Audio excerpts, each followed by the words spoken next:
Hey guys, Neely here. I was just sitting here in the Classic Metal Show studio checking out the website of our latest sponsor, Rock Gear. That's right, if you're a rock fan and you like to wear rock and roll memorabilia, Rock Gear is the place to go. They have a whole line of great merchandise over there that I think that anyone who is a fan of rock would appreciate. They have t-shirts of all your favorite bands, and every product in the store is officially licensed, so while you're shopping for your favorite band t-shirts online, you're supporting the bands. How great is that? And Rock Gear is 100% satisfaction guaranteed. If you're unhappy with any order, for any reason, you just got to contact them. They'll send you a replacement or refund your order. All you have to do is send an email to support@rockgear.store. And not only that, they offer free shipping on all orders in the U.S. over $35. Now, there's a value in itself. And speaking of value, Rock Gear is offering Classic Metal Show fans a 10% discount on your order if you use promo code ClassicMetal. Now, that's badass. So go over there to rockgear.store and make your order today. It is your Classic Metal Show right here on the ClassicMetalShow.com. That was brand new stuff from Aldo Nova. The name of the album is 2.0. The name of that tune was Heart to Heart 2.0. And on the line right now is the writer, the creator of that, as well as many, many great albums, the great Aldo Nova. Aldo, how are you, man? I'm very well. Yourself? Actually, I'm doing fantastic. That's great, dude. Well, Aldo, as I told you right before we started, I am a huge, huge fan. Your music has influenced so many pieces of my personal life.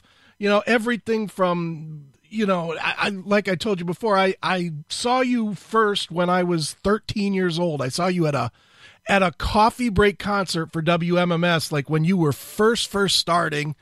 And in Cincinnati. In Cleveland. In Cleveland, yeah, with Kid Leo. Yeah, exactly. I mean, it is very long time ago, but those records, especially the first three, you know, the Subject and Twitch and obviously the self-titled, it's been 35, 40 years at this point, and they've never left my player, man. They're just classics, man. So it is. Thank you very much. It's a pleasure to always hear that. Sure.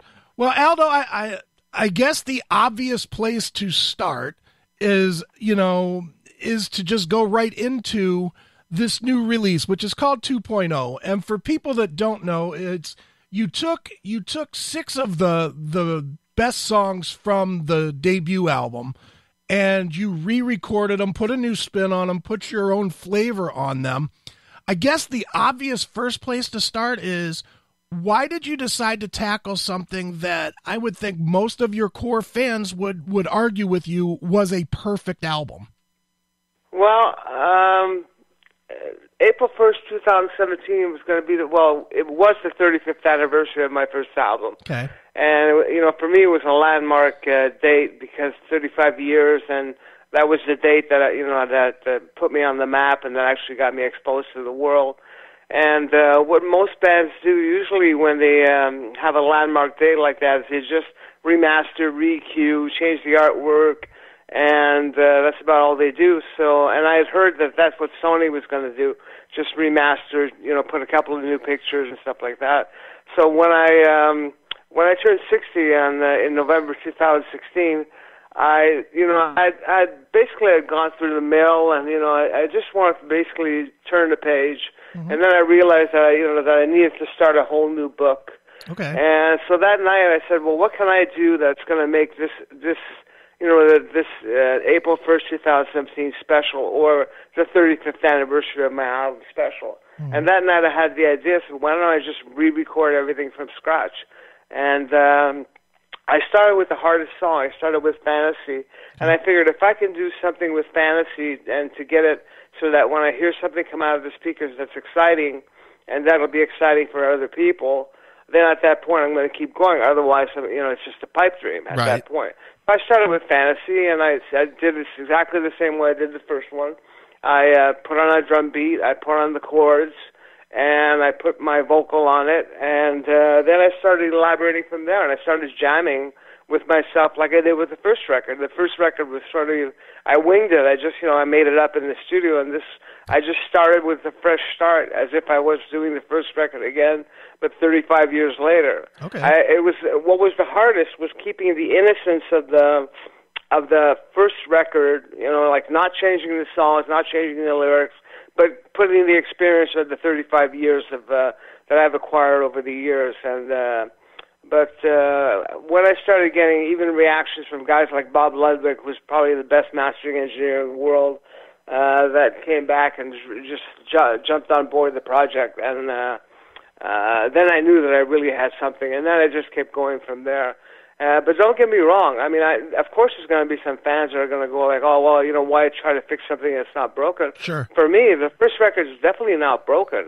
I didn't try to fix something at all. I mean, I didn't pull some kind of Mandela effect that, the first record doesn't exist anymore. Right. It's like, I have it, the first record's there, and the second record, they both exist in the same time and space. So you could probably love Fantasy from the first album, but you love Ball and Chain from 2.0, and now they both exist. So it's basically my spin on what I would do with the songs now. It's let's say if I would have written the songs now, I would have done a record that would sound like 2.0, which does sound like 2.0, which is what I did. Excellent. I mean, now when you were going through it, were there any elements that maybe you wished that you would have done in the original that you've been holding on to and now found a place? And I'll point to something, you can tell me I'm wrong on it, and I probably am. But like there's additional lyrics on Foolin' Yourself, that were not in the original, that maybe were cut from the original. And again, I'm guessing, I don't know. They weren't cut from the original. Actually, the original is what it is, and like I said, I made it up as I went. And in Fooling Yourself, all through the record, I'm a big, I wear my influences on my sleeve, which Sure. is basically what gave my first album the sound. I took a bunch of different elements and put them together and created that one sound.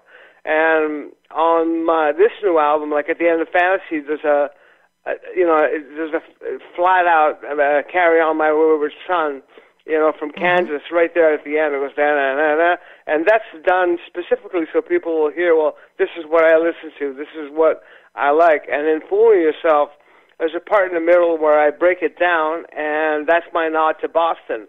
I mean, that's like my Brad Delp. I mean, and my Tom Scholz there for about like a minute and a half. So it's just like nods to my roots and things like that. But I mean, the songs that what I really wanted the record to be is more of a rock album than all the other ones, Sure. and to be more of a guitar-oriented album. And that's why the songs are all about 7-8 minutes long, and there's like 2, 3 minutes, 4 minutes solos, guitar solos everywhere, and gave me room to stretch out. That's what I wanted. I didn't now that I just wanted to play. I mean, because I got like a fire lit under my butt, again. Sure. So I mean, it gave me room to play. Excellent. Now, when you started creating the 2.0 material, did you feel like you were starting a new journey, more or less? And I know that's kind of metaphorical, but starting a new journey with the past experiences that you had to create something, like you said, turning the page. Are you trying to create a new, I don't want to say career, but a new outlet for yourself to create new and a somewhat different sounding music? Again, it comes back to turning the page. It wasn't intentional for me, but when I realized after the whole fact was done, is that to turn the page for me, I didn't realize that I had to start over from the very beginning, from the very first material that I wrote from the first album. Mm-hmm. And for me, this record, it's not a lot of people make comebacks and doing like new material and stuff like that. For me, this is more like a rebirth. I went through a lot. I went through like ups and downs, substance abuse, and for me, I don't know. It's being reborn, like a phoenix being reborn from the ashes, was more like it. And I did, in fact, create a new sound. I don't think that anything on the radio or elsewhere sounds like this. It sounds like, I don't know, it sounds like really modern, almost space age. I mean, I've always been a big fan of science fiction, so, and it's definitely, I think what you're trying to ask me is this like a stepping stone to some new material and not wait another 27 years before I do another album? Is that what you're asking me? Yes, that's kind of where I was leading to.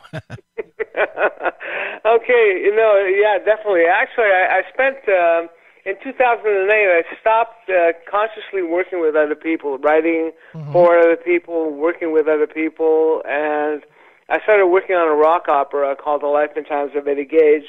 And I worked from February 8th, 2008 till February 15th, 2016 on this record. And I wrote about over 100 songs and ended up with 32 songs which make up a rock opera that has characters, different, I changed my voice in every song, every different style of music.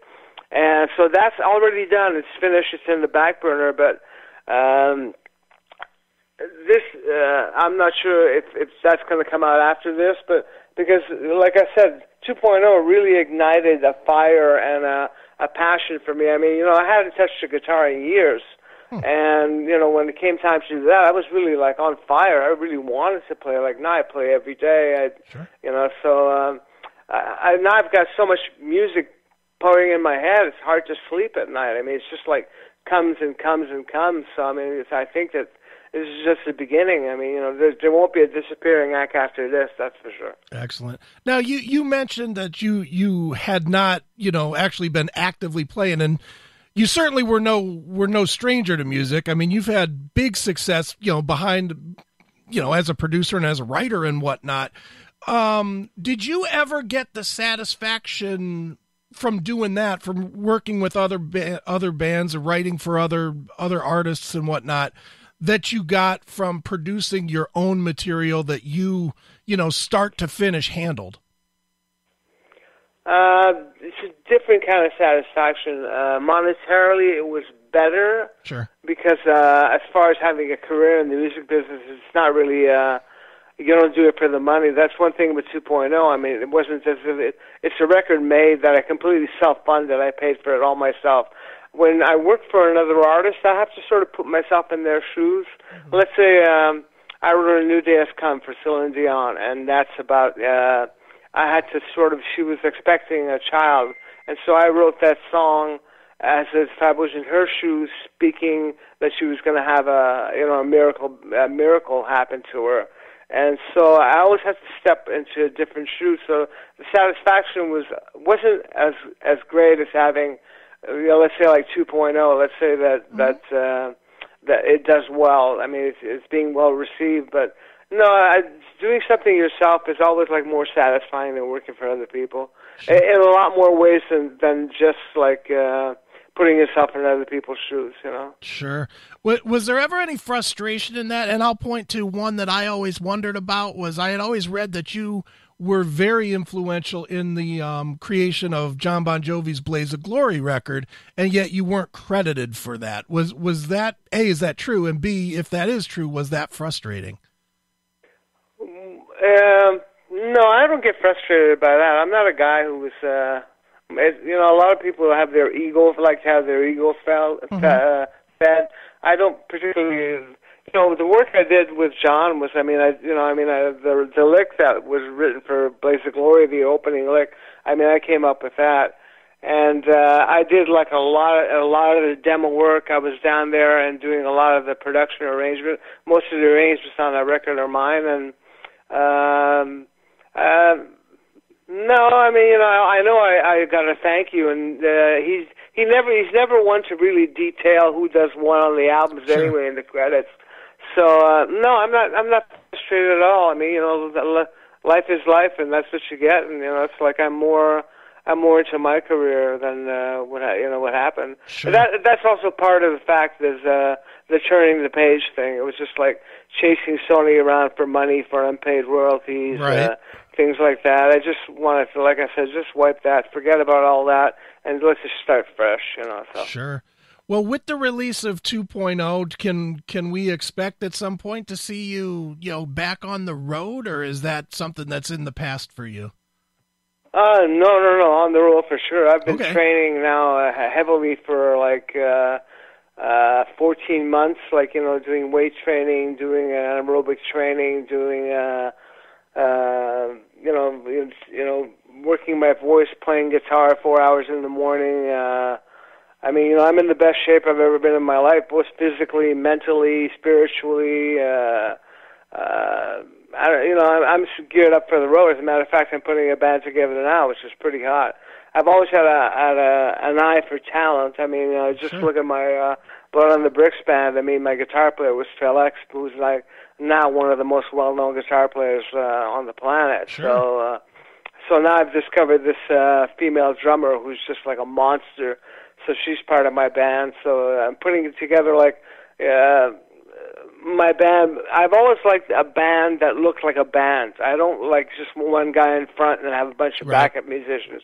So I'm looking for people with personality, which I found. I found 5 other people with personalities, and that's to give a great show.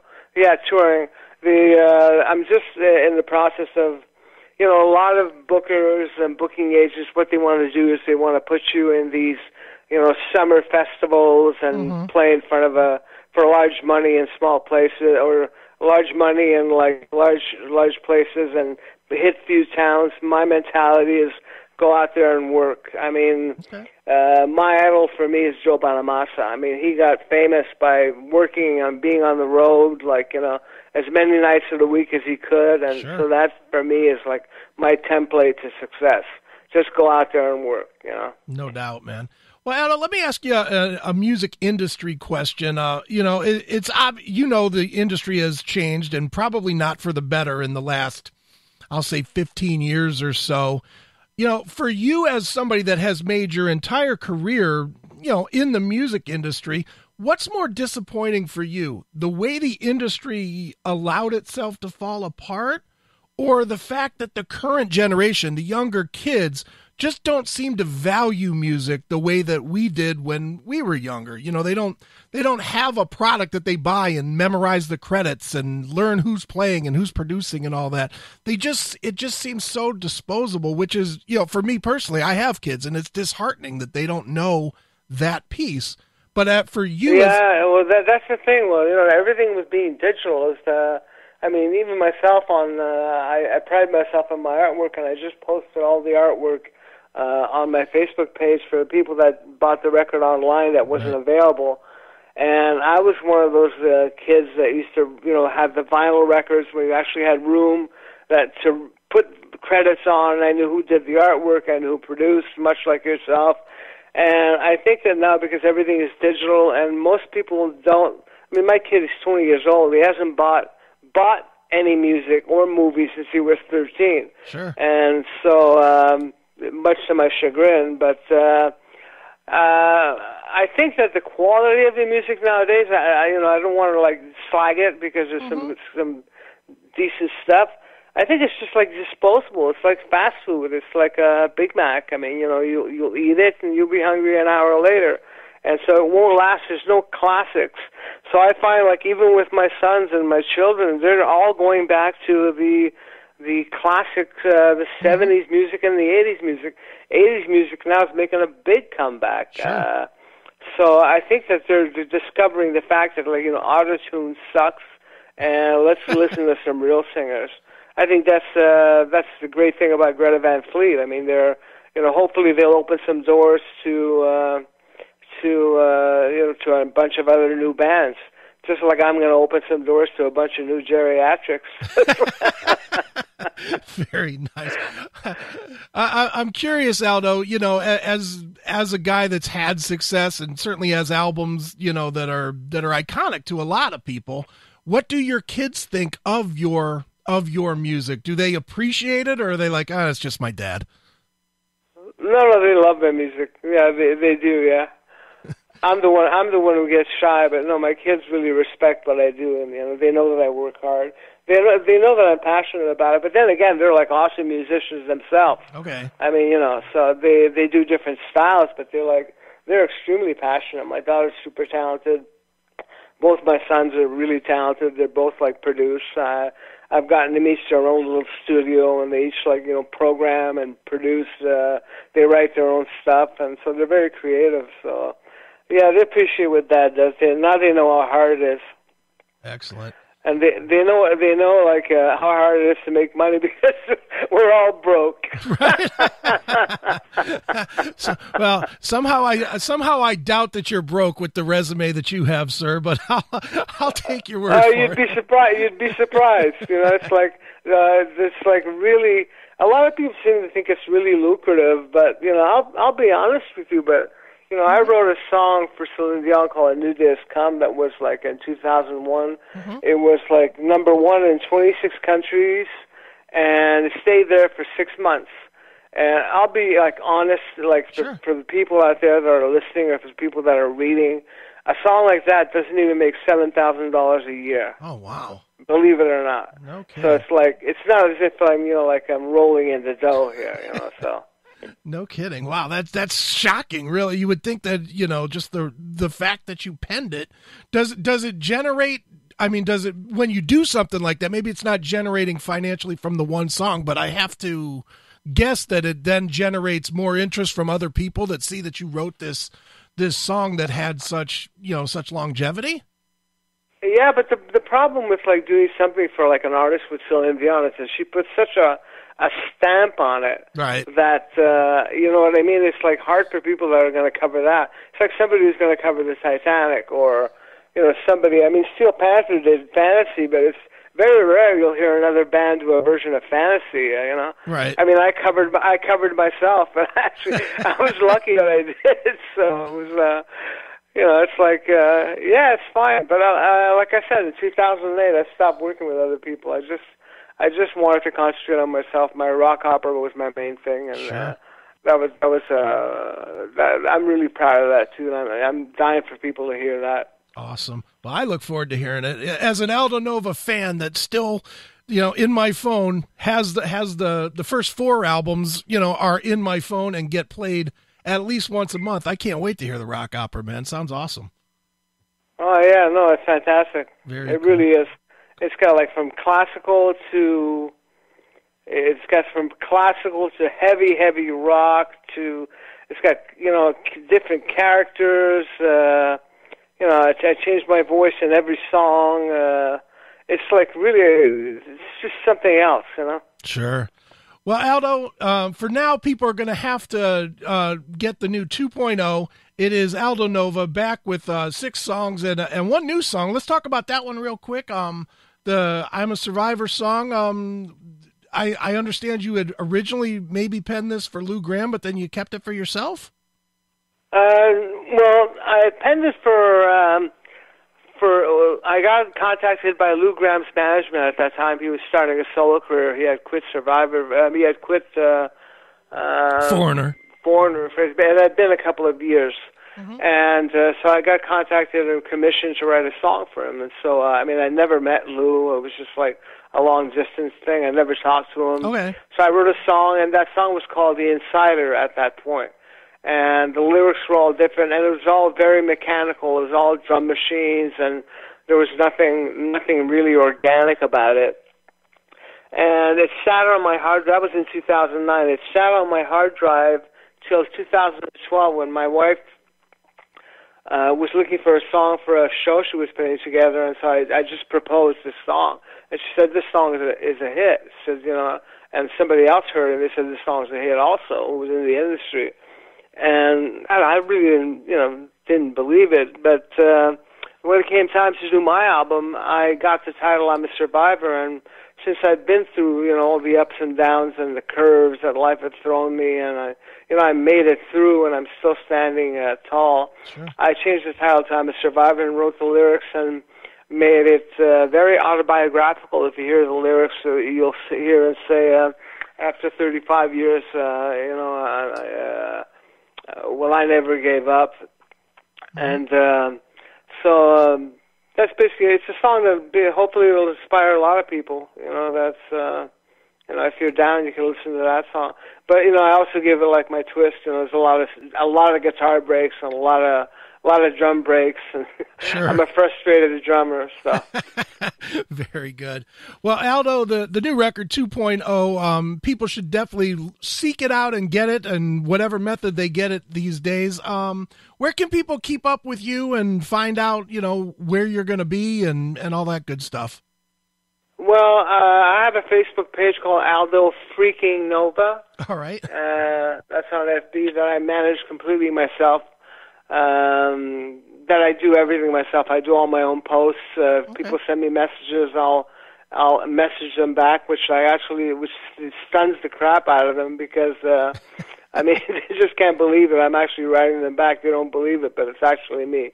So it doesn't have like an amazing amount. It doesn't have like zillions of followers, but the ones that are there get, like first preferential treatment, not preferential treatment, but they get me. Sure. They know it's me because I have a funny sense of humor. So it's like, they figure everything is done by me, which I figure that's what literally social media should be about. Sure. I know that bands have like maybe hundreds of people doing social media, but I think that, that the personality of the person or the artist gets lost there.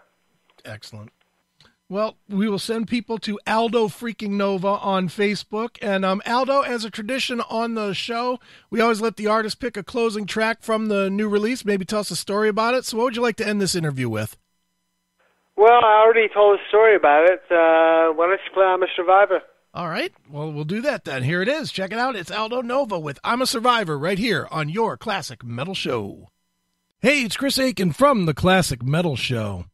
We have tons of friends that are musicians, and what they care about most is their gear. If you are a gearhead, then you need to be shopping at Amplified Parts. They have everything from amplifier parts to speakers to effects pedals and more, with some of the best prices out there today. Visit them online at amplifiedparts.com or give them a call at 480-296-0890 and let them fill all of your gear needs today. When your gear is important, only shop with the best, Amplified Parts.